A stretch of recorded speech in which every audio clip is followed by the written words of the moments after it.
San Francisco's efforts to take control of the years-long crisis in the Tenderloin.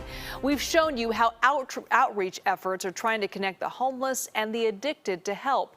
But Mayor London Breed has also promised more order in the streets. We as a city, we need to take a harder stance on going after the conditions of what's happening in this particular neighborhood, where we have a large number of families and children and immigrants and people who own businesses who are just trying to make a living and survive in San Francisco. We can do better than this, and we're going to continue to try. And that now includes a stepped-up fight against the neighborhood's sprawling open-air drug market. Wilson Walker continues our update on the Tenderloin, where arrests there are up.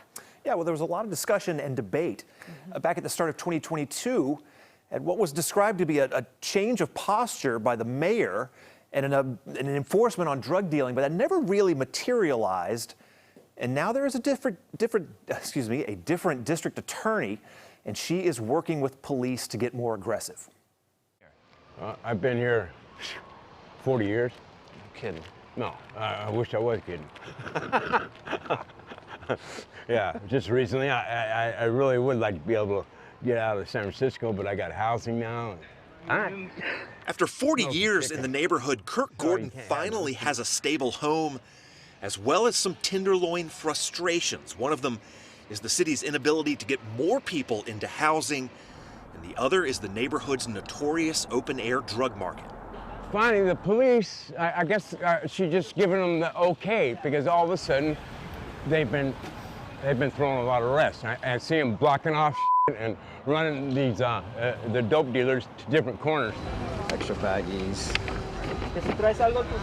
More fentanyl.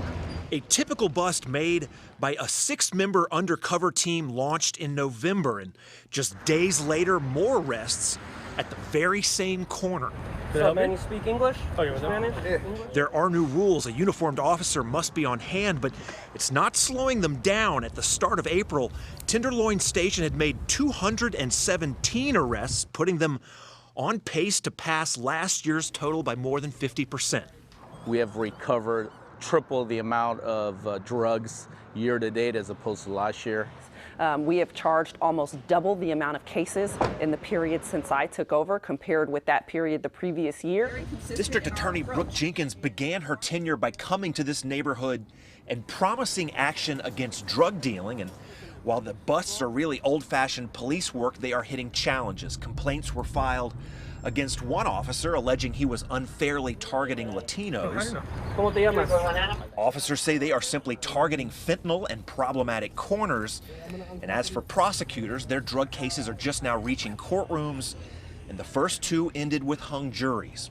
The defense that was offered in both of those cases is that the defendant had been trafficked, and that's why they were selling narcotics. This is a new issue.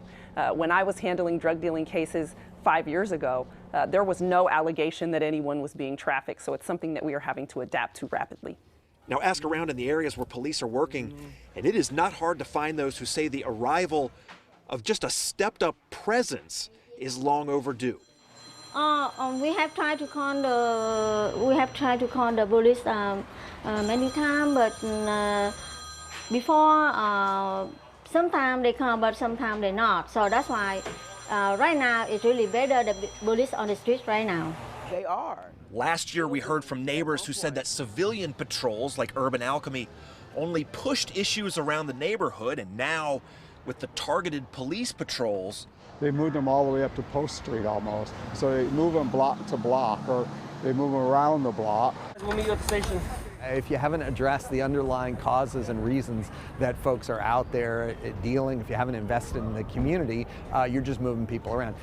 Even though the sellers may move around and others engage in criminal activity, we're going to stay on top of them and on top of what they're doing regardless of where they go. So police are making more arrests, taking on a wave of drug dealers. The results in the justice system and in the neighborhood remain to be seen. Police don't make, they need to make more walking route, walking around. At least scare these guys, Now, last night we talked about the effort to get help to people living on the street and how those results will take time to measure. Well, the same might go for policing. Gauging effectiveness there may take time as well. But one thing that has not changed from last year, people in that neighborhood want and deserve some changes, and we will be talking more about all of this on Sunday night.